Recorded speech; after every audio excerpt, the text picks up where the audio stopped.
Class എടുത്ത ഭാഗം, കർത്താവിന്റെ ഗിരിപ്രഭാഷണം ഞാൻ റിപ്പീറ്റ് ചെയ്ത് ഒന്നുകൂടി എടുത്തു.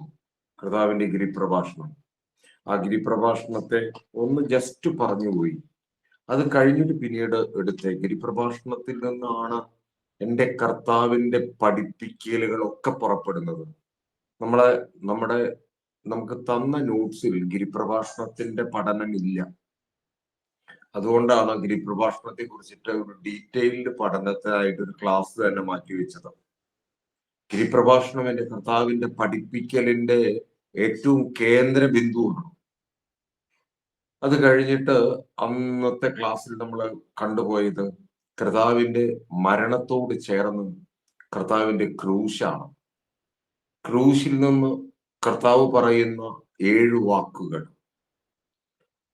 ദ 7 വേർഡ്സ് ഫ്രം ക്രോസ് എന്ന് പറയുന്ന ഒരു എസ്സേ പോലെയാണ് നമ്മൾ 4ാമത്തെ എസ്സേ ആയിട്ട് എടുത്തത്. 4ാമത്തെ എസ്സേ. 3ാമത്തെ എസ്സേ കർത്താവിന്റെ ഗിരിപ്രഭാഷണം. 4ാമത്തെ എസ്സേ എന്ന് പറയുന്നത് ഈ കുരിശിലെ 7 വാക്കുകൾ. ആ വാക്കുകൾ ഏതാണെന്നും ആ വാക്കുകള് ഏതെല്ലാം അധ്യായത്തിൽ ഏതെല്ലാം വാക്യത്തിൽ കിടക്കുന്നു എന്നതും വ്യക്തമായി പറഞ്ഞു. നമുക്ക് വീണ്ടും ആവർത്തിക്കുമ്പോൾ നമുക്ക് സമയം നഷ്ടപ്പെടും. അത് കഴിഞ്ഞിട്ട് പിന്നെ നമ്മൾ പഠിച്ച ഭാഗം, ഈ കുരിശിലെ വാക്കുകളിൽ നിന്നും നാം എന്താണ് പഠിക്കുന്നത്. കർത്താവിന്റെ വാക്കുകൾ, കുരിശിലെ വാക്കുകൾ തുല്യം വെക്കാനില്ലാത്ത വാക്കുകളാണ്. നമ്മൾ എന്താണ് പഠിക്കുന്നത്? 5 പോയിന്റ് ആക്കി, 5 സെറ്റ് പോയിന്റ് ആക്കിയിട്ട് പറഞ്ഞു.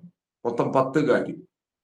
കർത്താവിന്റെ ക്ഷമ ലോകത്തിന് കാണിക്കാൻ പറ്റാത്തത്, കർത്താവിന്റെ കരുണ ലോകത്തിൻ്റെതിനോട് ചേർത്ത് വയ്ക്കാൻ പറ്റാത്തത്, കർത്താവ് കാണിച്ച വിശ്വാസത്തിന്റെ തീവ്രത, വീണ്ടെടുപ്പ്, കർത്താവ് കാണിച്ച കുടുംബ ബന്ധങ്ങളെ കുറിച്ചുള്ള ചില പഠിപ്പിക്കലുകള്, കർത്താവ് കാണിച്ച സഹനം, കർത്താവിന്റെ ത്യാഗം, കർത്താവിന്റെ വിശ്വാസം, ആ വിശ്വാസത്തിന് കീഴടങ്ങി ജീവിക്കുന്ന ഒരു വിശ്വാസിയുടെ ജീവിതം.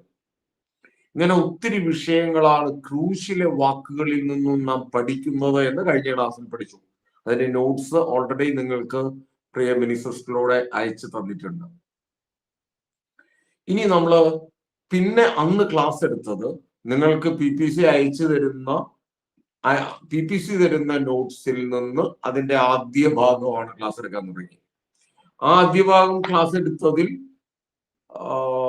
നമ്മൾ ആദ്യം എന്താണ് സുവിശേഷം എന്ന് പറഞ്ഞു. സുവിശേഷങ്ങളിലൂടെയാണ് കർത്താവിന്റെ മുഴുവൻ പഠിപ്പിക്കലുകളും നടക്കുന്നത് എന്ന് നമ്മൾ പറഞ്ഞു.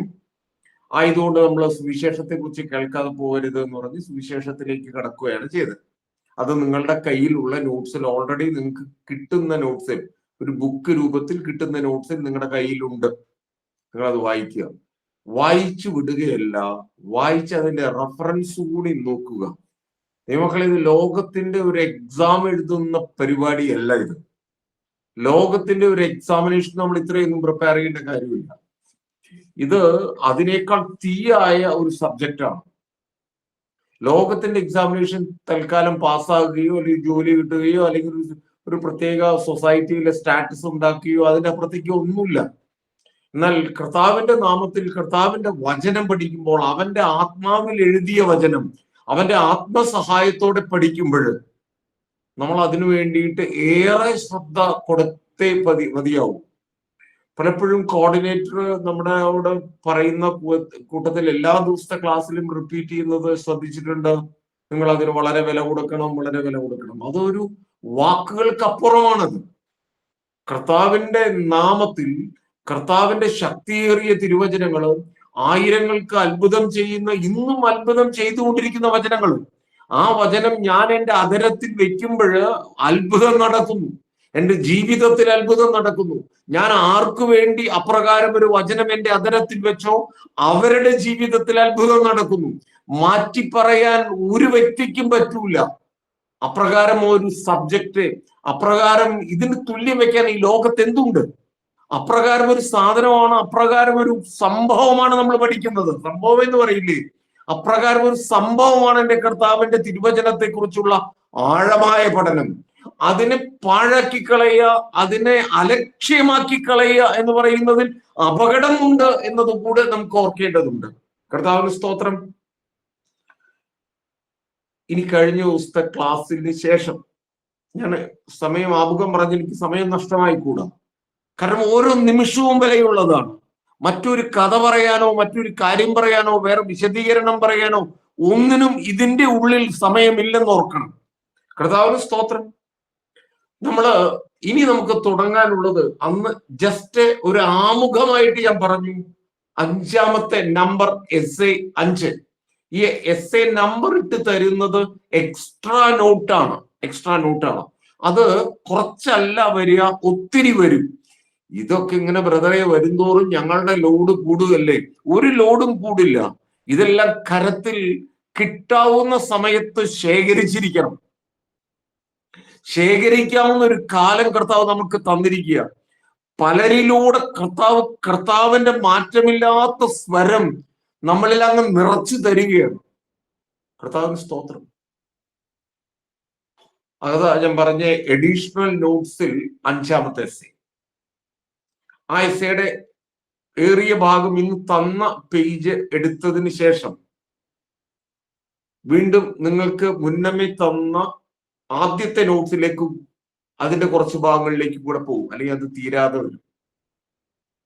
essay 5 യേശു കർത്താവിന്റെ മരണം 1, പുനരുദ്ധാനം 2, രണ്ടാം വരവ് എന്നിവയിലൂടെ ഉള്ള ഒരു പ്രത്യേക പഠിപ്പിക്കലുകൾ, വിശകലനം ചെയ്ത് കർത്താവാണ് കേട്ടോ. കർത്താവിന്റെ മരണത്തെ ഒരു പാത്രമാക്കി, കർത്താവിന്റെ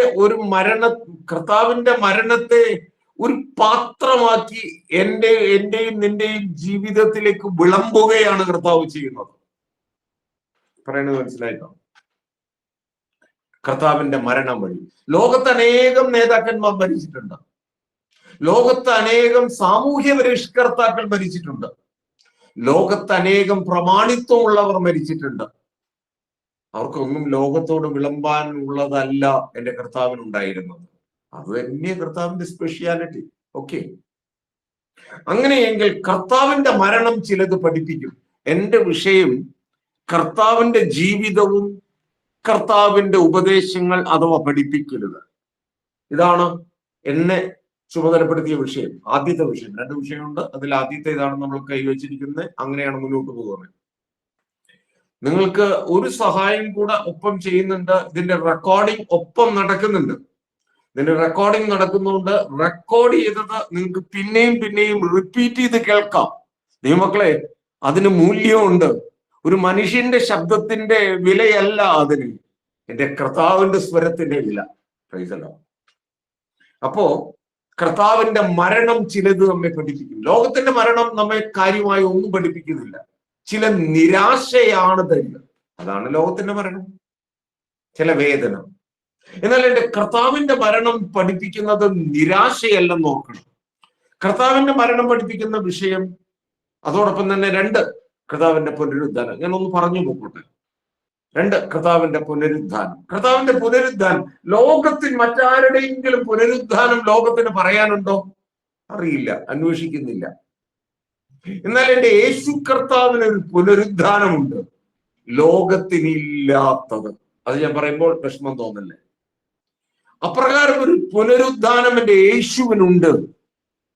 ആ പുനരുദ്ധാനം എന്നെ ചിലത് പഠിപ്പിക്കാനാ, നിങ്ങളെയും ചിലത് പഠിപ്പിക്കാനാ.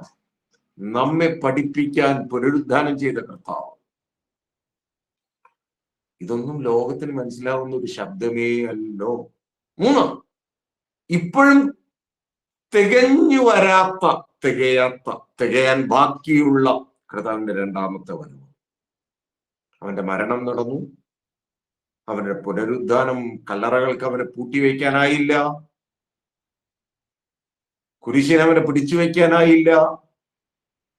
അവൻ ഇന്ന് പിതാവിന്റെ വലതുഭാഗത്ത് ഇന്നും ആയിരിക്കുന്നു, നമുക്കായി മാധ്യസ്ഥം ചെയ്യാൻ. നമുക്ക് ചിലത് പഠിക്കാനില്ലേ? ഉണ്ട്. പക്ഷെ നമ്മൾ കുറഞ്ഞ സമയത്തിന്റെ ഉള്ളിൽ നമുക്ക് ചെയ്യാവുന്നത് മാക്സിമം ചെയ്യുന്നുണ്ട്. അതിൽ കൂടുതൽ നമുക്ക് പറ്റൂല. കാരണം നമുക്ക് അനുവദിച്ചു തന്ന ക്ലാസ് ഉണ്ട്. ആ ക്ലാസ്സിനുള്ളിൽ നമുക്ക് സിലബസും പോർഷനും കൂടി തീർക്കേണ്ടതുണ്ട്. പക്ഷെ നമുക്ക് ചിലത് പറയാതെ കടക്കാനാവില്ല, പഠിക്കാതെ കടക്കാനാവില്ല. അങ്ങനെ കർത്താവ് നമ്മെ നിർബന്ധിക്കുന്ന വിഷയങ്ങൾ എക്സ്ട്രാ നമ്മൾ ആഡ് ചെയ്യുന്നുണ്ട്. അത് വളരെയധികം ഉണ്ടാകും. നാളത്തെ ക്ലാസ്സിൽ ഇന്ന് മനഃപൂർവ്വമാണ് നോട്ട്സ് കൊടുക്കാഞ്ഞ് കഴിഞ്ഞ ആഴ്ചയിൽ കൊടുത്ത നോട്ട്സ് നമുക്ക് ക്ലാസ് എടുത്ത് തീരാത്തത് കൊണ്ട് അത് ഇന്ന് തീർക്കുകയാണ്.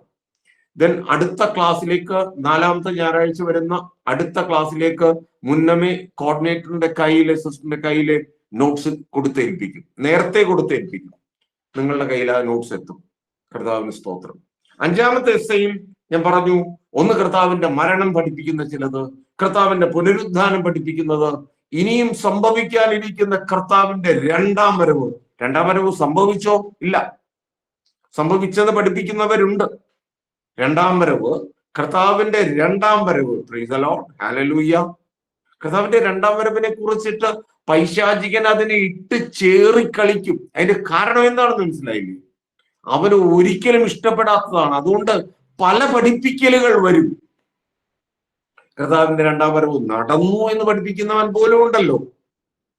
കർത്താവിന്റെ 2ാം വരവ് അറിയും, ജനം അറിയും, തിരുവചനം അതിന് സാക്ഷ്യം നിൽക്കുന്നു, പഠിപ്പിക്കുന്നു. ഈ 2ാം വരവും ചിലത് നമ്മെ പഠിപ്പിക്കും. അത് 2ാം വരവ് നടക്കുമ്പോഴല്ലേ സർ പഠിപ്പിക്കുക? അല്ല. 2ാം വരവിനെ കുറിച്ച് എന്റെ കർത്താവ് പറയുമ്പോഴേ, കർത്താവ് തന്നെ പറഞ്ഞു, അതിനു മുൻപ് പ്രവചനങ്ങളിൽ പറഞ്ഞു. ആ പറയുമ്പോൾ തന്നെ എന്താണ് 2ാം വരവിൽ സംഭവിക്കുക എന്നുള്ളതിന് വ്യക്തതയുണ്ട്. ഒരു ക്ലിയർ അല്ലാത്ത വെയ്ഗ് പിക്ചർ നമ്മുടെ കയ്യിൽ തന്നിട്ട് നമ്മെ കൺഫ്യൂസ് ചെയ്യിക്കുകയല്ല സ്വർഗത്തിലെ വലിയ ദൈവം ചെയ്യുന്നത്. വ്യക്തതയാണ് തിരുവചനത്തിന്റെ പ്രത്യേകത, വ്യക്തത. Price the lord, hallelujah. യേശുവിന്റെ മരണത്തെക്കുറിച്ച് ഈ 3 വിഷയത്തിൽ യേശുവിന്റെ മരണം നമ്മെ പഠിപ്പിക്കുന്നത് എന്താണ്? ഒരു കുറഞ്ഞ നോട്ട്സേ അവിടെ നിങ്ങളുടെ കയ്യിലേക്ക് വന്നിട്ടുള്ളൂ. അപ്പൊ നിങ്ങൾ ചോദിക്കും, എന്റെ സാർ ഇതിൽ എന്തോരം കുറവാണ്? യെസ്, അതിന്റെ പോയിന്റ്സേ ഉള്ളൂ. നമുക്ക് അതിൽ കൂടുതൽ നോട്ട്സിൽ തന്നാൽ ബൈബിളോളം വലുതാവും എഴുത്ത്. പോരെ? മനസ്സിലായില്ലേ? അതുകൊണ്ട് യേശുവിന്റെ മരണം എന്നെ, നിങ്ങളെ പഠിപ്പിക്കുന്നത്, ഒന്ന്, സ്വമേധയാ ഉള്ള ത്യാഗം. എഴുതിയെടുക്കേണ്ട, നിങ്ങളുടെ കയ്യിൽ നോട്ട്സ് വന്നിട്ടുണ്ട്. ശാന്തമായിരിക്കൂ, കേൾക്കൂ. കർത്താവിന് സ്തോത്രം. സ്വമേധയാ ഉള്ള ത്യാഗം. എന്റെ കർത്താവ് സ്വയം ത്യജിക്കുകയാണ്. ലോകത്ത് ആരത് ചെയ്തിട്ടുണ്ട്? അപ്പൊ നിങ്ങൾ ചോദിക്കും, ഈ വിപ്ലവവാദികളൊക്കെ അതുകൊണ്ട് കർത്താവിനെയും കയറി വിപ്ലവവാദി എന്ന് വിളിക്കുന്നവരില്ലേ? അങ്ങനെയുണ്ട്. അങ്ങനെയും ചില കൂട്ടരുണ്ട്. കർത്താവ് ഒരു വിപ്ലവവാദിയാണ്, കർത്താവിന്റെ സ്വരം ഇപ്പോൾ എങ്ങനെ വേണമെങ്കിൽ വ്യാഖ്യാനിക്കൂ, അതിനൊന്നും പരാതിയില്ല. എന്റെ കർത്താവിന് പരാതിയില്ല. കർത്താവ് ആത്മാവിൽ നിറഞ്ഞ് തന്റെ സ്വയത്തെ, തന്നിലുള്ള സർവസ്വത്തെ ത്യജിച്ചു കളഞ്ഞു. ഞാൻ ആ നോട്ട്സിൽ ഒരൊറ്റ വരി അതിന്റെ എക്സ്പ്ലനേഷൻ തന്നിട്ടുണ്ട്. അത്രയും പറഞ്ഞാൽ പോരാതെ. മനുഷ്യരാശിയുടെ രക്ഷയ്ക്കായി യേശു കർത്താവ് സ്വമേധയാ തന്റെ ജീവനെ നൽകി. അതാണ് തന്ന വാചകം, സ്വമേധയ. വേറെ വഴിയില്ലാത്തത് കൊണ്ടല്ല. ഞാനും നിങ്ങളും പലതും ചെയ്യുന്നത് വേറെ വഴിയില്ലാത്തത് കൊണ്ടാണ്. നിർബന്ധിതരാകുക, ഇൻസിസ്റ്റ് ചെയ്യപ്പെടുക, കമ്പൽ ചെയ്യപ്പെടുക. ഇവിടുത്തെ വാക്ക് എന്താണെന്നറിയുമോ? കർത്താവ് അത് സ്വമേധയ അവൻ ചെയ്തു. എന്താ? അവന്റെ ജീവനെ ഉപേക്ഷിച്ചു, ത്യജിച്ചു എന്നുള്ള വാക്ക്. ത്യജിച്ചു, സ്തോത്രം. ഇഗ്നർ ചെയ്തു എന്നല്ല കേട്ടോ വാക്ക്. അവഗണിച്ചു കളഞ്ഞു എന്നല്ല വാക്ക്. വിലയേറിയ ഒരു പ്രവൃത്തി അതിനുള്ളിൽ കാണാൻ ത്യജിച്ചു കളഞ്ഞു. 2, അത് വിശദീകരിക്കാൻ ഒരുപാടുണ്ടേ. കർത്താവ് ജീവൻ, ആ 7 വാക്കുകളിലും ഒക്കെ കണ്ടിരുന്നത് അതായിരുന്നു. ക്രൂശിലെ ശബ്ദത്തിൽ ദൈവമക്കളെ ഉള്ളത് കേട്ടത് മുഴുവൻ നിലവിളിയല്ലത്, പരിഭവമല്ലത്, പരാതിയല്ലത്. ഇതൊന്നും എന്റെ കർത്താവിന്റെ കരത്തിൽ ഇല്ലെന്ന് ഓർക്കണം. ഇതൊക്കെ എല്ലാത്തെയും ഉൾക്കൊള്ളുന്ന വാക്കാണ് സ്വമേധയ.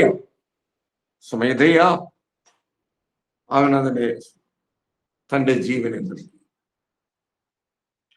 പോയിന്റ് 2, കർത്താവിന്റെ മരണം എന്നെ പഠിപ്പിക്കുന്ന രണ്ടാമത്തെ കാര്യം, പാപങ്ങൾക്കുള്ള പ്രായശ്ചിത്തം. പാപങ്ങൾക്കുള്ള പ്രായശ്ചിത്തം. ലോകത്തിൽ അനേകർ മരിച്ചു, ലോകത്തിലെ അനേക നേതാക്കന്മാർ മരിച്ചു, പ്രമാണികൾ മരിച്ചു. ലോകം തന്നെ വിരലിലിട്ട് അമ്മാനമാടിയ ചില മനുഷ്യരെ കുറിച്ചൊക്കെ ചരിത്രം, ഞാനൊരു ചരിത്ര വിദ്യാർത്ഥിയായിരുന്നു. ലോകത്തിൽ ചില വിഷയം നമ്മുടെ വിരൽ തുമ്പിലിട്ട് അമ്മാനമാടിയ ചില വലിയ വ്യക്തിത്വങ്ങളില്ലേ, അവർ മരിച്ചു, ഇന്നും കല്ലറകളിൽ കിടക്കുന്നു. എന്നാൽ മരണത്തിന് കീഴടങ്ങാത്ത എന്റെ കർത്താവ് പാപങ്ങൾക്ക് പ്രായശ്ചിത്തം വരുത്തി തന്റെ മരണം കൊണ്ട്. അപ്പൊ എന്റെ കർത്താവിന്റെ തന്റെ മരണം കൊണ്ട് പഠിപ്പിച്ചത് പാപങ്ങളുടെ പ്രായശ്ചിത്തം. മനുഷ്യരാശിയുടെ മുഴുവൻ പാപങ്ങൾക്ക് വില കൊടുത്ത് അവനൊരു പകരയാഗമായി മാറി. മനസ്സിലായ?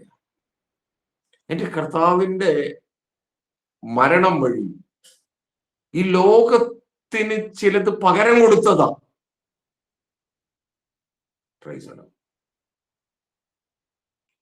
ഓർമ്മ ശരിയാണെങ്കിൽ 49-ാം സങ്കീർത്തനം അവിടെ പറയുന്ന ഒരു കാര്യമുണ്ട്. വീണ്ടെടുപ്പ് വില കൊടുക്കുവാൻ ആർക്കും കഴിയില്ല എന്നൊക്കെ വിശദീകരിക്കുന്ന ഒരു സങ്കീർത്തനം, 3 ഭാഗമായിട്ട് പഠിപ്പിക്കുന്ന ഒരു സങ്കീർത്തനം. ആ സങ്കീർത്തനത്തിന്റെ ഉള്ളിലേക്ക് നമ്മൾ കുറച്ചൊന്നും പോയാൽ കഥ മനസ്സിലാക്കും. എന്റെ കർത്താവിന്റെ ജനനത്തിന് എത്രയോ മുമ്പ്, ആയിരക്കണക്കിന് വർഷങ്ങൾക്ക് മുമ്പ് എഴുതി വെച്ചു. പാപങ്ങൾക്കൊരു പ്രായശ്ചിത്തം വരും. യശയ്യാപ്രവാചകൻ അനേകം വിളിച്ചു പറഞ്ഞു, എന്റെ കർത്താവ് ചെയ്യാനിരിക്കുന്നത് പാപങ്ങളുടെ പ്രായശ്ചിത്തം. ദോഷം ചെയ്തവനല്ലേ പ്രായശ്ചിത്തം ചെയ്യുക? അതാണ് നമ്മൾ പഠിച്ചു വെച്ചിരിക്കുന്നത്, അല്ലേ? പിന്നെ എന്റെ കർത്താവ് ദോഷം ചെയ്താണോ പ്രായശ്ചിത്തം ചെയ്ത്? അവൻ ചെയ്ത ദോഷത്തിനുള്ള പ്രായശ്ചിത്തമാണോ? അല്ല, ഞാൻ ചെയ്ത ദോഷത്തിന്റെ പ്രായശ്ചിത്തം. അതാ ഞാൻ പറഞ്ഞു, പകരമായ യാഗം. ഞാൻ യാഗമായി തീരുന്നതിന് പകരം എന്റെ കർത്താവ് യാഗമായി മാറി. ക്രൈസ്തലോ, നിങ്ങൾ റെഫറൻസ് വായിക്കാൻ ഞാൻ ആ നോട്ട്സിൽ തന്നിട്ടില്ല, വേണമെങ്കിൽ കുറിക്കാം. എന്റെ കർത്താവിന്റെ പാപങ്ങളുടെ പ്രായശ്ചിത്തെ കുറിച്ച് വേദപുസ്തകത്തിൽ നിറച്ചു വെച്ചിരിക്കുന്നു. 2 കൊരിന്ത്യർ 5:18 തിരുവചനം, വിശുദ്ധ മത്തായിയുടെ സുവിശേഷത്തിന് 26-28 തിരുവചനം. പ്രൈസലോ, 2 വാക്യത്തിൽ പറഞ്ഞു നിർത്താനല്ല കേട്ടോ, എത്ര വേണമെങ്കിൽ ധ്യാനിക്കണം. മത്തായി 26-28 വാക്യം മാത്രം, ഒരൊറ്റ വാക്യം. 2 കൊരിന്ത്യർ 5:18, ഒന്ന് 18ഉം മറ്റു 28. ഇനി മൂന്നാമത്തെ ചിന്ത, കർത്താവിന്റെ മരണം എന്നെ അപ്പൊ എന്റെ കർത്താവിന്റെ മരണം എന്നെ പഠിപ്പിച്ചത് അവന്റെ സ്വയത്യാഗം. രണ്ടാമത് എന്നെ പഠിപ്പിച്ചത് എന്റെ പാപത്തിന്റെ പ്രായശ്ചിത്തം അവൻ ചുമന്നത്, ലോകത്തിൽ ഇന്നേ വരെ ആരും ചെയ്യാത്തത്. പഠിക്കാനില്ലേ? 3, കർത്താവിന്റെ സ്നേഹത്തിന്റെ പ്രകടനം. ലോകത്തിൽ സ്നേഹം എന്ന വാക്ക് ആധികാരികമായി പറയാൻ യേശു കർത്താവ് അല്ലാതെ ആരുണ്ട്? നമ്മൾ ചിന്തിക്കുന്നു. ആരെയും കുറച്ച് കണ്ടില്ല കേട്ടോ, ആരെയും കുറച്ച് കാണിക്കാനുമല്ല. ലോകത്തിൽ എത്രയോ വലിയ നേതാക്കളുണ്ടായിട്ടുണ്ട്. സോക്രട്ടീസിന്റെ കാലം മുതൽ ഇന്ന് പിടിച്ചാൽ എത്ര, ഗ്രീക്കിൽ എത്ര പേര്, എന്തോരം കാലയളവിൽ എന്തോരം ആളുകൾ ജനിച്ചിട്ടുണ്ട്, ഇന്ത്യയിലടക്കം. ആരെയും നമ്മൾ കുറച്ച് കാണുന്നില്ല. അവരവരുടെ ചുമതലകളിൽ എല്ലാവരും നിന്നിട്ടുണ്ടായിരിക്കാം. എന്നാൽ യേശു കർത്താവ് അതിനും അപ്പുറം എന്നതാണ് ഓർക്കാനുള്ളത്. അവൻ സ്നേഹം എന്തെന്ന് പഠിപ്പിച്ചു, സ്നേഹത്തിന്റെ പൂർത്തീകരണം കാണിച്ചു തന്നു തന്റെ മരണത്തിലൂടെ. യേശുവിന്റെ മരണം മനുഷ്യരാശിയോടുള്ള ദൈവത്തിന്റെ സ്നേഹത്തിന്റെ പൂർണ്ണത. ഞാൻ ആഴം എന്നുള്ള വാക്കാണ് അവിടെ ഉപയോഗിച്ചിരിക്കുന്നത്, ആഴമാണ് കാണിച്ചിരിക്കുന്നത്. കർത്താവിന് സ്തോത്രം. റെഫറൻസ് എഴുതുന്നു എങ്കിൽ എഴുതിക്കോളൂ. നമുക്കൊക്കെ കാണാതെ അറിയുന്ന താക്കോൽ വാക്യം, യോഹന്നാൻ 3:16. വാക്യം പറയിക്കുന്നില്ല, പറയിക്കാൻ നേരമില്ലാത്തത് കൊണ്ടാണ്. കർത്താവിന് സ്തോത്രം. ഇത് പറയുമ്പോഴേ അനേകർ പറയുന്നു, ഉള്ളിൽ പറഞ്ഞുകൊണ്ടിരിക്കുന്നു, സ്തോത്രം, കർത്താവിന് മഹത്വം. 1 യോഹന്നാൻ 3:16, 3:16 എന്നുള്ളത് യോഹന്നാൻ 3:16 1 യോഹന്നാൻ 3:16 കാര്യങ്ങൾ പഠിക്കാൻ കർത്താവ് തന്നെ അനുകൂലത തരുന്നു. നോക്ക്, റോമർക്ക് എഴുതിയ ലേഖനം 5:8, എഫേസ്യർക്ക് എഴുതിയ ലേഖനം 5:2.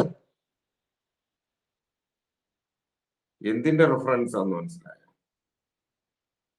എന്റെ യേശു കർത്താവിന്റെ സ്നേഹം. യേശു കർത്താവിന്റെ സ്നേഹം 4 വാക്യത്തിൽ നിർത്തിയാൽ മതിയോ? പ്രൈസലോ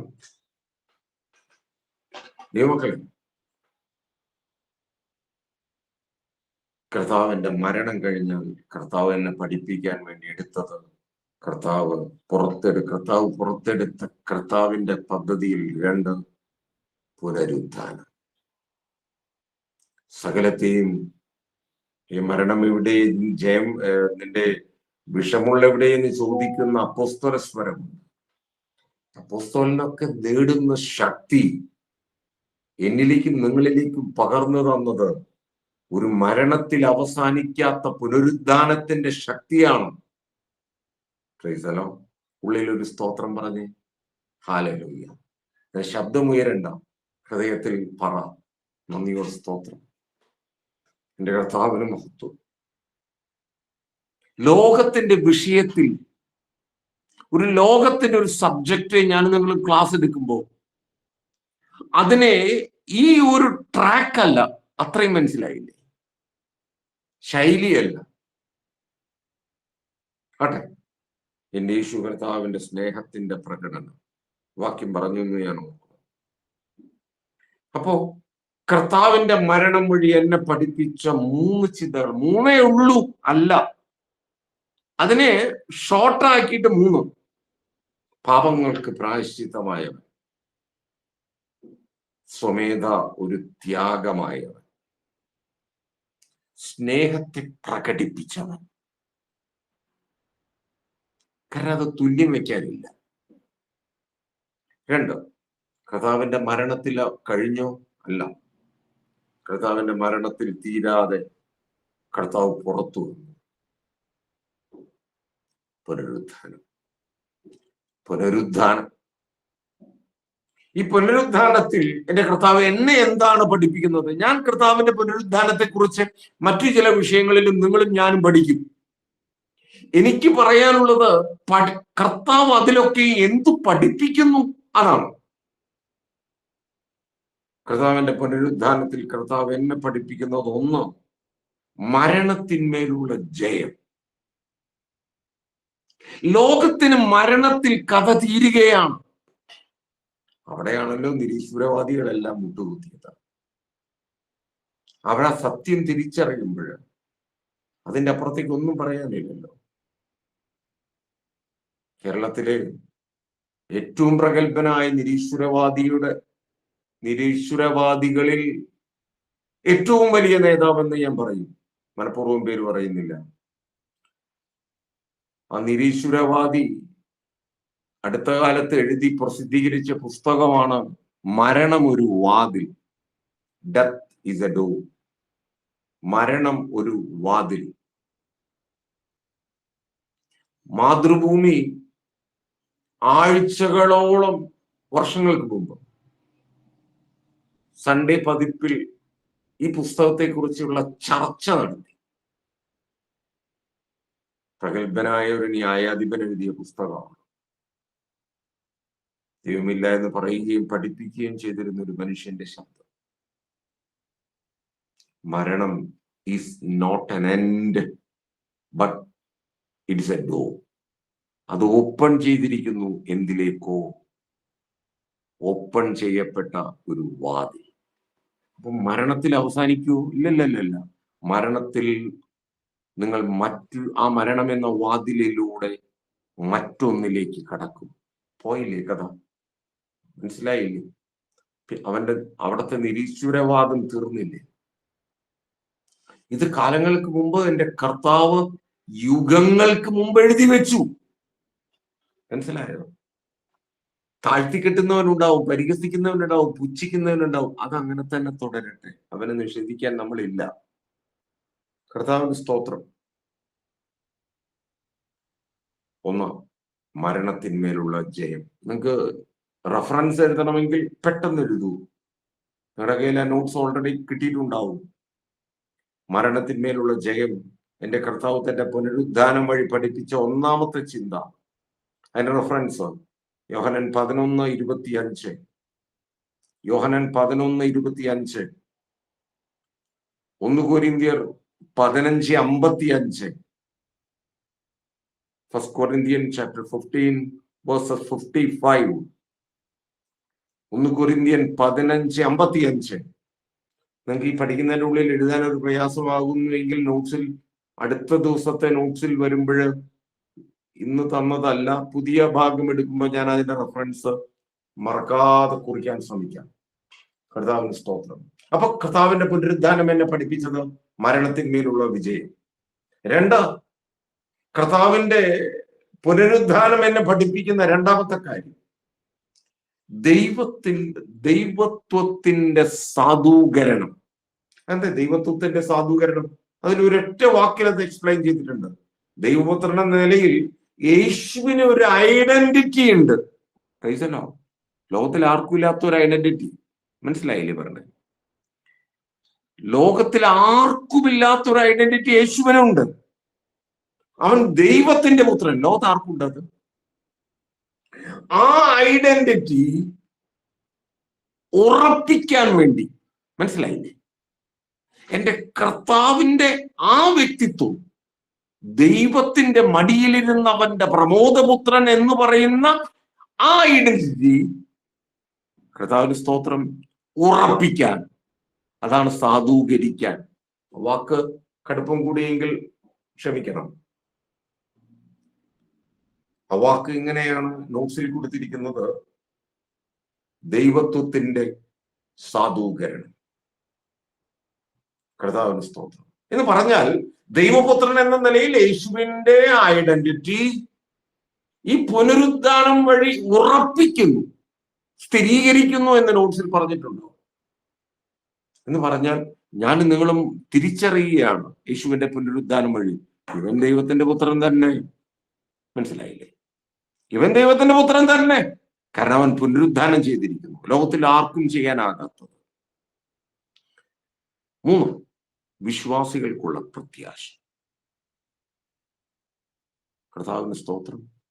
ദൈവത്വത്തിന്റെ ആ ഐഡന്റിറ്റി പുനരുദ്ധാനം വഴി സ്ഥിരീകരിക്കുന്നു എന്നുള്ളതിന്റെ റെഫറൻസ് എഴുതണമെങ്കിൽ ഒന്ന് എഴുതിക്കൊള്ളൂട്ടാ. റോമർ 8:11. റോമർ 8:11 ഏത്? ദൈവത്വത്തിന്റെ സാധൂകരണം എന്ന് പറയുന്ന പോയിന്റിലാണ് എഴുതേണ്ടത്.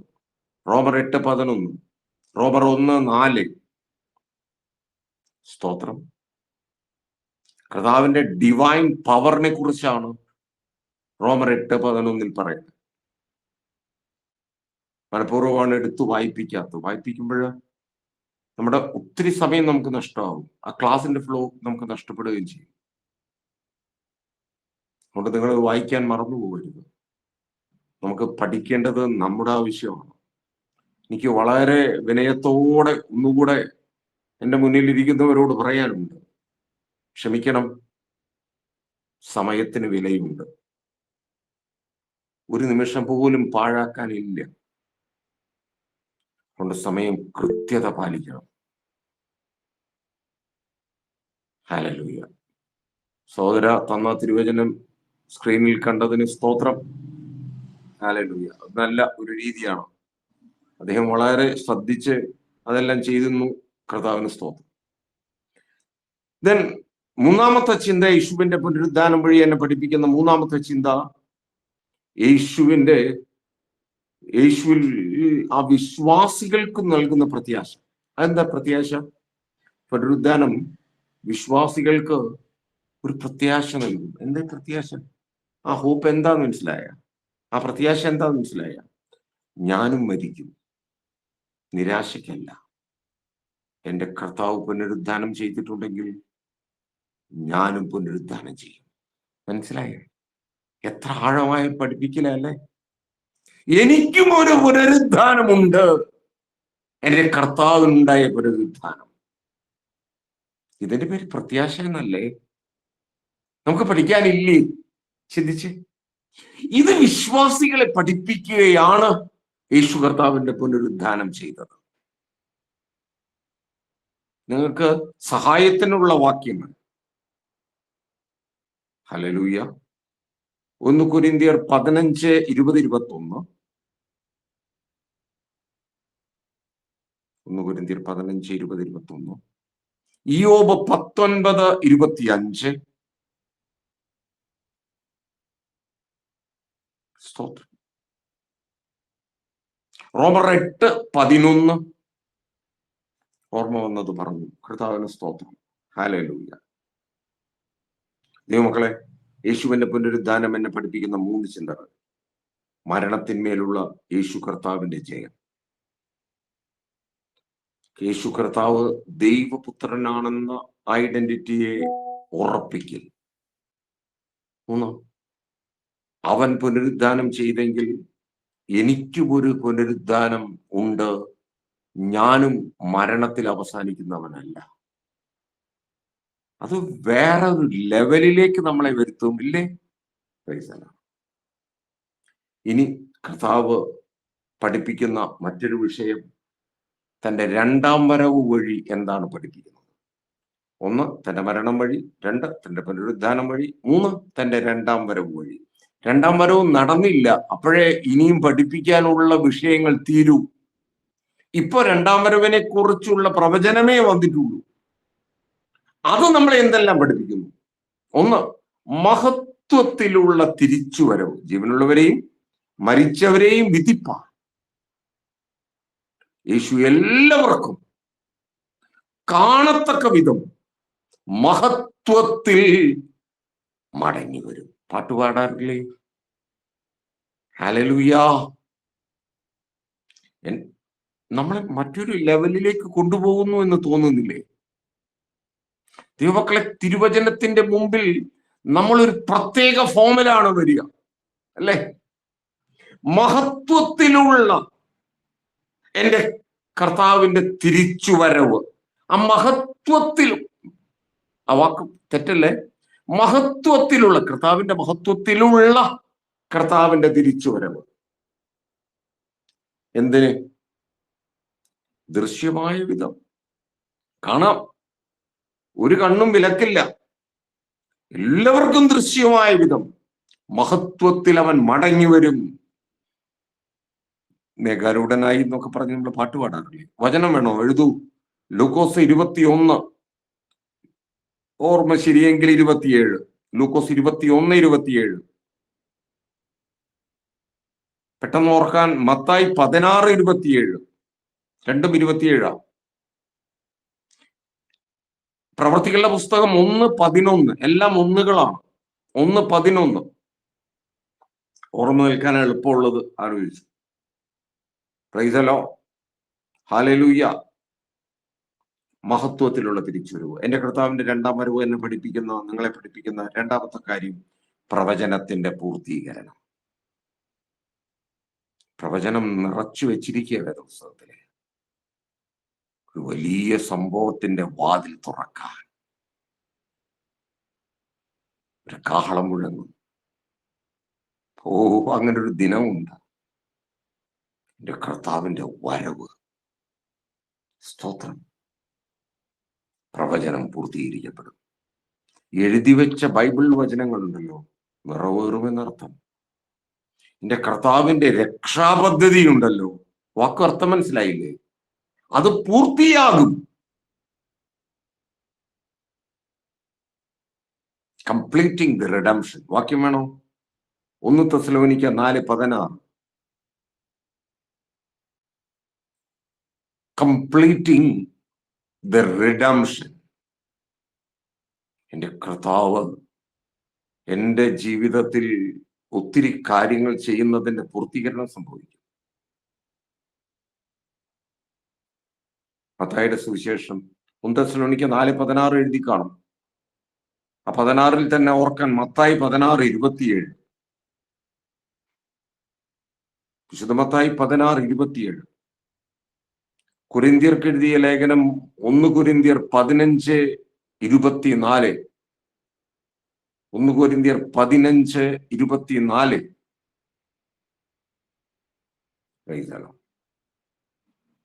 ദൈവമക്കളെ, നമ്മൾ 5-ാമത്തെ എസ്സയുടെ പ്രധാന ഭാഗം കടന്നു. യേശുവിന്റെ മരണം, യേശുവിന്റെ പുനരുദ്ധാനം, യേശുവിന്റെ 2ാം വരവ്. അത് എന്നെ എന്തു പഠിപ്പിക്കുന്നു? ഒരു ചിന്ത കൂടി അതിൻ്റെ ഉള്ളിൽ തന്നെ നിങ്ങൾക്ക് തന്നിട്ടുണ്ട്. അത് ഇതാണ്: what are the relevance of today? ഇന്നയുടെ പ്രസക്തി. ഈ ചിന്ത ഇന്ന് എത്രമാത്രം പ്രസക്തമാണ്? ശ്രദ്ധിക്കണേ, ഇന്ന് എത്രമാത്രം റെലവന്റ് ആണ്. സ്തോത്രം. 2ാം വരവ് ഇന്നും പ്രസക്തമാണ്. സംഭവിച്ചിട്ടില്ല. എന്താണ് ആ പ്രസക്തി? 3 പോയിന്റ് അവിടെ കൊടുക്കും. എക്സ്പ്ലനേഷൻ തന്നിട്ടില്ല, മനഃപൂർവ്വമാണ്. എക്സ്പ്ലെയിൻ ചെയ്താൽ തീരില്ല. വിശ്വാസത്തിന്റെയും അനുസരണത്തിന്റെയും ജീവിതം നയിക്കാൻ എന്നെ പഠിപ്പിക്കുന്നു, എന്നെ പ്രചോദിപ്പിക്കുന്നു. എനിക്കൊരു ഇൻസ്പിറേഷൻ. എന്ത്? ജീവിക്കുന്നത് വിശ്വാസത്തിലായിരിക്കണം, ജീവിക്കുന്ന അനുസരണത്തിലായിരിക്കണം. അനുസരണം കെട്ടൊരു ലോകത്ത്, കുത്തഴിഞ്ഞ ലോകത്ത്, മ്ലേച്ഛതയുടെ ഒരു ലോകത്ത്, അപ്പൻ മക്കളെ തിരിച്ചറിയാത്ത ലോകത്ത്, മക്കൾ അമ്മയെ തിരിച്ചറിയാത്ത ലോകത്ത്, മ്ലേച്ഛത കിടന്ന് ചുറ്റിക്കറങ്ങുന്നൊരു ലോകത്ത്, മക്കൾ അമ്മയിൽ അശുദ്ധി കാണുന്ന ഒരു ലോകത്ത്, മനസ്സിലായില്ലേ? ഞാനും നിങ്ങളും വിശ്വാസത്തിൽ വളരണം, പഠിക്കണം. ഈ 2ാം വരവിനെ കുറിച്ച് ഏതെങ്കിലും പ്രസംഗം കേട്ടാലും, ഏതെങ്കിലും വായിച്ചാലും, എവിടെ വായിച്ചാലും, നാം വിശ്വാസവും അനുസരണവും നാം എത്രമാത്രം പുലർത്തണം എന്നത് പഠിക്കും. 2, ഭാവിയെക്കുറിച്ച് നമുക്കൊരു പ്രത്യാശയുണ്ടാകും. എന്റെ യേശു വരും. അത്രയും പറഞ്ഞാൽ തന്നെ നമുക്കൊരു പ്രത്യാശ നിറയില്ലേ? അവൻ വരും കേട്ടോ. പാണ്ഡവപുരം എന്ന് പറയുന്ന ഒരു ലിറ്ററേച്ചറിൽ പഠിക്കുന്ന ഒരു പുസ്തകമുണ്ട്, പാണ്ഡവപുരം, സേതുവിന്റെ മറ്റും. ആ പാണ്ഡവപുരത്തിൽ കഥാപാത്രം ആദ്യം സംസാരിക്കുന്ന ഒരു വാക്കിതാണ്. ബൈബിളിൽ പെട്ടതല്ല കേട്ടോ, ക്ഷമിക്കണം. വരും, വരാതിരിക്കില്ല. അങ്ങനെ പറഞ്ഞാണ് ആ കുഞ്ഞു ഡ്രാമ തുടങ്ങുകയും അവസാനിക്കുകയും ചെയ്യുന്നത്. MT വാസുദേവൻ നായർ തന്റെ കുഞ്ഞ് നോവൽ എഴുതുമ്പോൾ, ബാക്കി നിങ്ങൾ കണ്ടെത്തൂ, കാരണം വെച്ചാൽ ബൈബിളിന്റെ ഉള്ളിൽ അത്തരം വിശദീകരണങ്ങൾ വേണ്ടല്ലോ എന്ന് ചിന്തിച്ചിട്ടാണ്. ആ നോവലിന്റെ ആദ്യത്തെ വാക്ക് വരും, വരാതിരിക്കില്ല. കർത്താവിന് മഹത്വം. അങ്ങനെ ലോകം അർത്ഥശൂന്യമായി പറഞ്ഞ് കേട്ടോ നെടുവീർപ്പിടുന്ന ഒരു വാക്കല്ല വരും, വരാതിരിക്കില്ല എന്ന കർത്തൃസ്വരത്തിൽപ്പെട്ടത്. വരും, വരിക തന്നെ ചെയ്യും. ഇങ്ങനെ വരുമ്പോ നമ്മൾ എന്താവും? നമുക്ക് ഭാവിയെ കുറിച്ചൊരു പ്രത്യാശ പറയും. തിന്മയുടെ മേൽ നന്മയുടെ ആധിപത്യം, വിജയം നടക്കും. തിന്മയുടെ മേൽ നന്മ ജയിക്കും. മനസ്സിലായില്ലേ? ഇത് സിമ്പിളല്ലേ? ഇത് സ്തോത്രം. 3, 2ാം വരവ് എന്നെ പഠിപ്പിക്കുന്ന 3ാമത്തെ കാര്യം, വിശ്വാസികളെ ഒരുക്കമുള്ളവരും ജാഗ്രതയുള്ളവരുമാക്കും. ലക്ഷ്യബോധത്തോടെ, ഉത്തരവാദിത്വത്തോടെ ജീവിക്കാൻ പഠിപ്പിക്കും. കാരണം കുത്തഴിഞ്ഞ് ജീവിച്ചാലേ അവൻ വരും, യജമാനൻ വരും. നിന്നിലേൽപ്പിച്ച ചിലതിന്റെ കണക്കെടുക്കാൻ അന്നൊരു സംവിധാനമുണ്ട്. Praise the lord. ഹല്ലേലൂയ. ഉള്ളത്തിലൊരു ഹല്ലേലൂയ പറഞ്ഞു. വിടുതലുണ്ടാകട്ടെ. യേശുവിന്റെ നാമത്തിൽ പറയുമ്പോഴൊക്കെ വിടുതലുണ്ടാകട്ടെ. ഹല്ലേലൂയ. വിശ്വാസികളെ ഒരുക്കമുള്ളവരാക്കുന്നു. 3 കാര്യങ്ങൾ.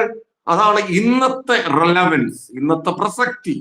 ഈ രണ്ടാം വരവ് എന്നതിനെ കുറിച്ച് പഠിച്ചിട്ട് എന്തോ കാര്യം? ഒന്ന്, വിശ്വാസത്തിന്റെയും അനുസരണത്തിന്റെയും ജീവിതം എന്നിലും നിങ്ങളിലും ഉണ്ടാക്കാൻ.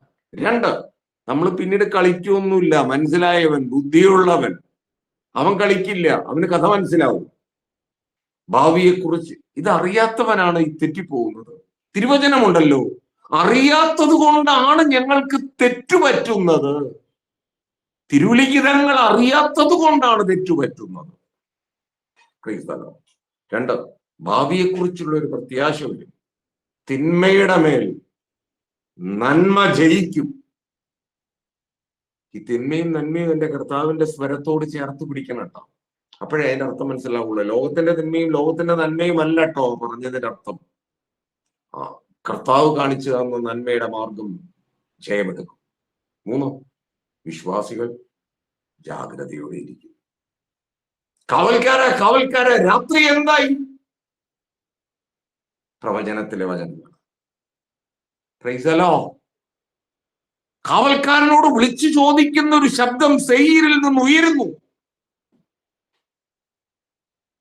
പ്രൈസ്തലോ. വിശ്വാസികളെ ഒരുക്കമുള്ളവരാക്കാൻ, ജാഗ്രതയുള്ളവരാക്കാൻ സഹായിക്കുന്നു. കൺക്ലൂഷൻ പറഞ്ഞോട്ടെ. കർത്താവിന്റെ രണ്ടാം വരവ് എനിക്ക് പ്രകാരം, യേശുവിന്റെ രണ്ടാം വരവ് ക്രിസ്തീയ ദൈവശാസ്ത്രത്തിന്റെ പ്രധാനപ്പെട്ട പഠിപ്പിക്കലാണ്. അതുകൊണ്ടാണ് നമ്മളിത് പഠിക്കാൻ കാരണം. രണ്ടാം വരവിനെ കുറിച്ച് നിങ്ങൾ മറ്റുള്ള ചില പേപ്പറിൽ പഠിക്കും.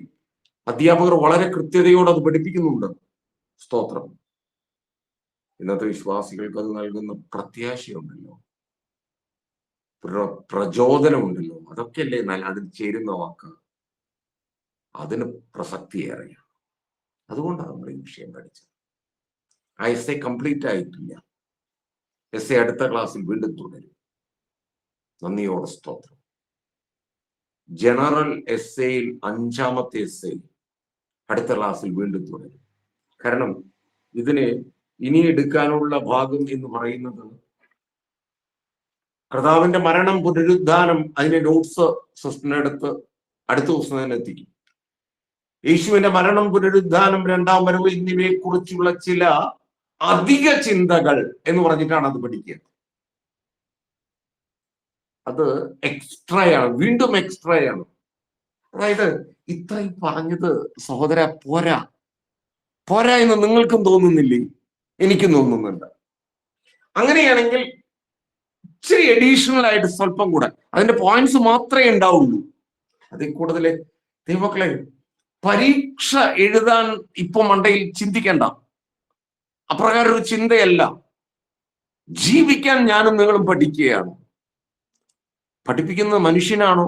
അല്ല, എന്റെ യേശു കർത്താവ്. ഒരു അധ്യാപകൻ പഠിപ്പിച്ചിട്ട് എന്ത് കാര്യം? കർത്താവിന് സ്തോത്രം. അപ്പൊ അടുത്ത ക്ലാസ്സിൽ 5-ാമത്തെ എസ്സേ നമ്പർ 5 എന്ന് പറഞ്ഞിട്ട് ആ എസ്സേ വരും. ആ എസ്സേയിൽ ബാക്കി കാണും.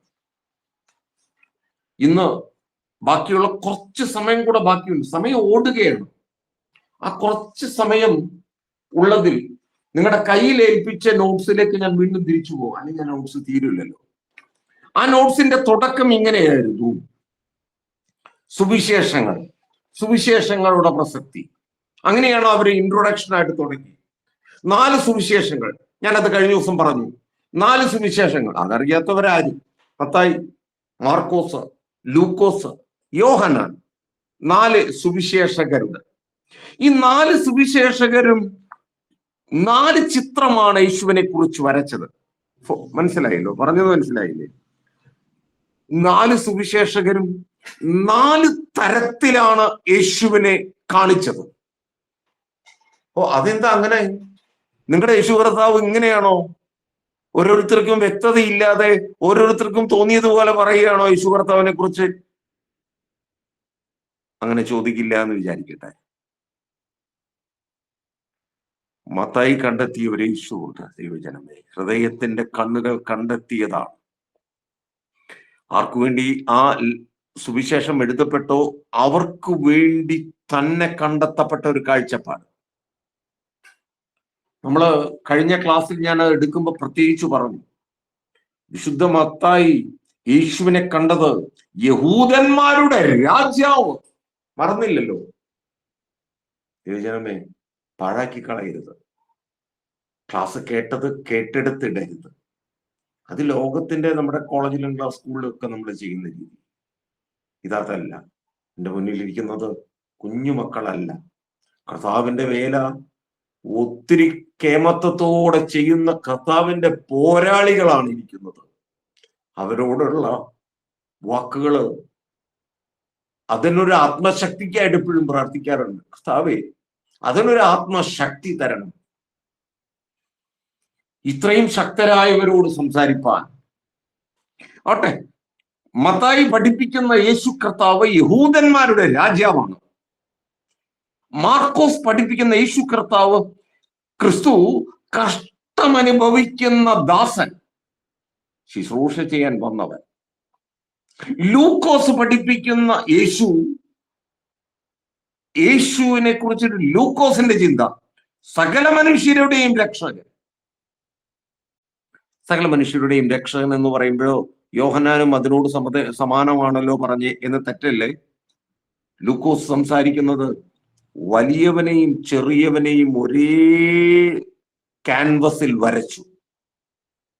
വലിയവനെയും ചെറിയവനെയും ഒരേ ക്യാൻവസിൽ വരച്ചു. എന്നിട്ട് വലിയവനിലേക്കും ചെറിയവനിലേക്കും കൃത്യമായി വിരൽ ചൂണ്ടി. മനസ്സിലായില്ലേ?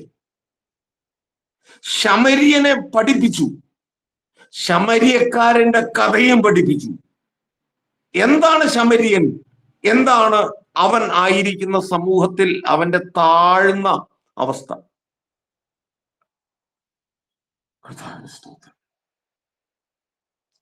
ശമര്യക്കാരത്തി സ്ത്രീയുടെ കഥയിലും ശമര്യക്കാര ഉപമയിലും ഒക്കെ കർത്താവ് ചില പഠിപ്പിച്ചു. അപ്പൊ അവൻ ശമര്യന്റെയും കർത്താവായ യേശു. അതാണ് ലൂക്കോസിന് പറയാനുള്ളത്. ഒരു ശമര്യൻ എന്ന് പറഞ്ഞാൽ മനസ്സിലായില്ലേ? ശമര്യന്റെ അനുഭവം മനസ്സിലായില്ലേ? ശമര്യന് കൊടുക്കുന്ന ഒരു താഴ്ന്ന സ്ഥാനം അത് മനസ്സിലായില്ലേ? പക്ഷെ കർത്താവ് അവനെ കണ്ടത് എങ്ങനെയാന്ന് മനസ്സിലായില്ലേ? ആ കുടം അവിടെ ഇട്ട് അതിനൊക്കെ ആന്തരിക അർത്ഥമുണ്ട്. ആ ശമര്യ സ്ത്രീ ഓടുകയാണ്. എന്തിനാണ് ഈ ഓടണേ? ദൈവപൈതലേ, നിന്റെ കാലുകൾക്ക് മാൻപേടെ കാലിന്റെ ശക്തി വരികയാണ് ഇപ്പോഴും. നിന്റെ കാലുകൾക്ക് മാൻപേടെ കാലിന്റെ ശക്തി വരികയാണ് ഓടാൻ, അവന്റെ വചനവും കൊണ്ട് ഓടാൻ. അല്ലെങ്കിൽ അർത്ഥശൂന്യമായി പോകും. സ്തോത്രം. ശമര്യനെയും സ്നേഹിച്ച ഒരു കർത്താവുണ്ട്. വിശ്വസിക്കാവോ? രണ്ട്. അപ്പൊ ഒന്ന്, മത്തായി കണ്ട യഹൂദന്മാരുടെ രാജ്യം. രണ്ട്, മാർക്കോസ് കണ്ട കഷ്ടമനുഭവിക്കുന്ന ദാസൻ, ശുശ്രൂഷ ചെയ്യുന്നവൻ, അരയിൽ ഉരുമാലുള്ളവൻ. മൂന്ന്, ശമര്യന്റെയും രക്ഷകനായ കർത്താവ്, കുറഞ്ഞവന്റെയും രക്ഷകൻ, എന്റെയും രക്ഷകൻ. സ്തോത്രം. നാല്, യോഹന്നാൻ കണ്ട ചിത്രം, മനുഷ്യവർഗത്തിന്റെ രക്ഷകൻ. നീ മനുഷ്യനാണോ? ടാഗോറിന്റെ ഒരു പുസ്തകം വായിച്ച ഓർമ്മയുണ്ട്. ഗുപ്തൻ നായർ എഴുതിയതാണ്. ടാഗോറിന്റെ ജീവചരിത്രമാണ്. അതിനുള്ളിൽ കൂടെ കയറി പറയാൻ തോന്നണ്ടേ? ടാഗോറിന്റെ പുസ്തകത്തിന്റെ പേര് ടാഗോർ ഒരു കവിയും മനുഷ്യനും എന്നാണ്. ടാഗോർ ഒരു കവിയും മനുഷ്യനും. ടാഗോർ ഒരു കവി എന്ന് പറഞ്ഞാൽ അർത്ഥം നമുക്ക് മനസ്സിലായി. ടാഗോർ ഒരു മനുഷ്യൻ എന്ന് പറഞ്ഞാൽ ബാക്കി എല്ലാവരും മനുഷ്യരുള്ളൂ. താനെന്താ ഈ അബദ്ധം എഴുതിയിരിക്കുന്നത്? എസ് ഗുപ്തൻ നായരാണ് അറിവുള്ള മനുഷ്യൻ. ലിറ്ററേച്ചറിന്റെ ലോകത്തെ ഒരു പുലി. ആ മനുഷ്യൻ എന്ന അർത്ഥത്തിലേക്ക് നിന്റെ മനസ്സ് വരണം. മനുഷ്യവർഗത്തിന്റെ രക്ഷകൻ. ടാഗോറിൽ കണ്ട മനുഷ്യനുമല്ല, അതിന്റെയും ആഴത്തിലേക്ക് വരും.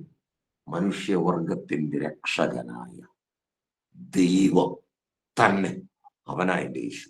യേശു ആരെ? ദൈവം. മനുഷ്യകുലത്തിന്റെ രക്ഷകനായ ദൈവം.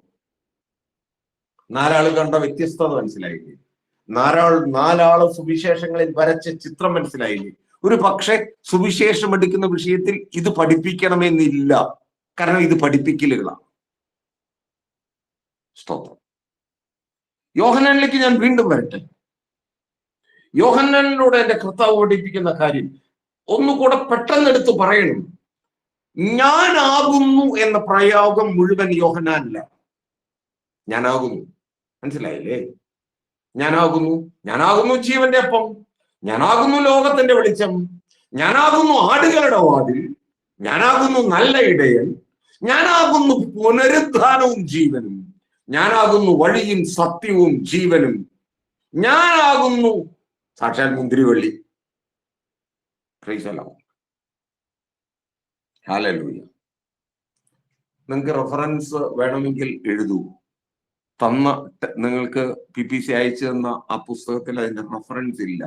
സാർ അതെല്ലാം കൂടെ ഒന്നുകൂടി പറഞ്ഞേ എന്ന് പറയുന്നവരുണ്ടാവും. തിരിച്ച് ഞാൻ അതിനൊരു ചാൻസ് തരാത്തതുകൊണ്ടായിരിക്കാം ഒരുപക്ഷെ ചോദിക്കാതിരിക്കണേ. ഞാൻ ജീവന്റെ അപ്പം, യോഹന്നാൻ 6:35. കർത്താവ് ലോകത്തിന്റെ വെളിച്ചം, ഞാനാകുന്നു വെളിച്ചം. 8:12 ഞാനാകുന്നു എന്നുള്ള എന്റെ പ്രയോഗങ്ങളായി പറയണേക്കാം. ഞാനാകുന്നു ആടുകളുടെ വാതിൽ. എത്ര ആഴമായ ഒരു പഠിപ്പിക്കലാന്ന് മനസ്സിലായ. ആടുകളുടെ വാതിലോ, ഈ വാതിലൊക്കെ ഹൈലി സിംബോളിക്കൽ വേർഡ്, പ്രതീകാത്മകമാണ്. അതൊക്കെ പ്രതീകാത്മകമായ വാക്കുകൾ. യോഹന്നാൻ 10:7 ആടുകളുടെ വാതിൽ. നല്ല ഇടയൻ, ഞാനാകുന്നു ആ നല്ല ഇടയൻ. യോഹന്നാൻ 10:11 ഞാൻ പുനരുദ്ധാനവും ജീവനും. യോഹന്നാൻ 11:25 ഞാൻ വഴിയും സത്യവും ജീവനും. യോഹന്നാൻ 14:6 സാക്ഷാൽ മുന്തിരിവള്ളി, അത് ഞാനാ. 15:1 ജസ്റ്റ് ആ റെഫറൻസ് വാക്യം മാത്രം എഴുതിയാൽ മതി. ബാക്കി നിങ്ങൾക്ക് വായിക്കുമ്പോൾ അതിലെന്താ പറഞ്ഞിരിക്കുന്നത് എന്ന് മനസ്സിലാവും. അങ്ങനെ 7 പ്രയോഗങ്ങൾ ഉള്ളത് യോഹന്നാന്റെ ശബ്ദത്തിലാണ്. 7 പഠിപ്പിക്കലുകളാണ്.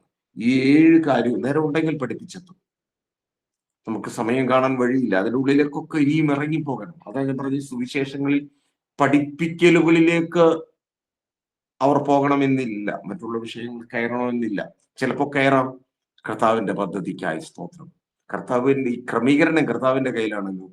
അവിടെ ഓരോ സഹോദരനെയും ഓരോ അധ്യാപകരോടും പറഞ്ഞു കാണും, നീ ഇന്നത്തെ കൂടി എക്സ്ട്രാ പറ എന്ന് പറഞ്ഞ സ്വർഗത്തിലെ വലിയ ദൈവം അപ്രകാരം ഏർപ്പാടാക്കിയിരിക്കും. കർത്താവിന് സ്തോത്രം. അതുകൊണ്ട് നമുക്ക് കിട്ടാതെ പോവില്ല. ഈ മക്കളെ, 3 സുവിശേഷങ്ങളും നൽകിയിരിക്കുന്ന യേശുവിനെ മനസ്സിലായില്ലേ? ഈ 3 സുവിശേഷങ്ങളിലും ചില സമാനതകൾ ഉള്ളത് കൊണ്ടാണ് അതിനെ സമാന്തര സുവിശേഷം എന്ന് വിളിച്ചത്, അഥവാ സമവീക്ഷണ സുവിശേഷം എന്ന് വിളിച്ചത്. അത് ഞാൻ കഴിഞ്ഞ ക്ലാസ്സിൽ പറഞ്ഞിരുന്നു. കർത്താവിന് സ്തോത്രം. ഹല്ലേലൂയ. എന്നാൽ യോഹന്നാൻ കാണിക്കുന്ന ഒരു യേശുവിന് ഒരു സ്പെഷ്യാലിറ്റി, അത് പ്രത്യേകം പറയട്ടെ, അത് പറയണം, നമുക്ക് പഠിക്കേണ്ടതുണ്ട്. ഗലീലയിൽ, അത് നോട്ട്സിൽ തന്നിട്ടുണ്ട് കേട്ടോ, ഗലീലയിലെ സംഭവങ്ങൾക്ക് അവൻ പ്രാധാന്യം കൊടുത്തിട്ടില്ല. അതുമായി ബന്ധപ്പെട്ട ഒത്തിരി വിഷയങ്ങളുണ്ട്. ഗലീലയിലെ സംഭവങ്ങൾക്ക് യോഹന്നാൻ അധികം വിശദീകരണം കൊടുത്തിട്ടില്ല. പിന്നെ യഹൂദിയിൽ നടന്ന സംഭവങ്ങൾക്കാണ് യോഹന്നാൻ ഇമ്പോർട്ടൻസ് കൊടുത്തത്. അത് തന്നെയാണ് അതിൻ്റെ ഒരു സ്പെഷ്യാലിറ്റി. കർത്താവിന്റെ സ്തോത്രം. യോഹന്നാന്റെ പറച്ചിൽ തുടങ്ങുന്നത് എങ്ങനെയല്ല,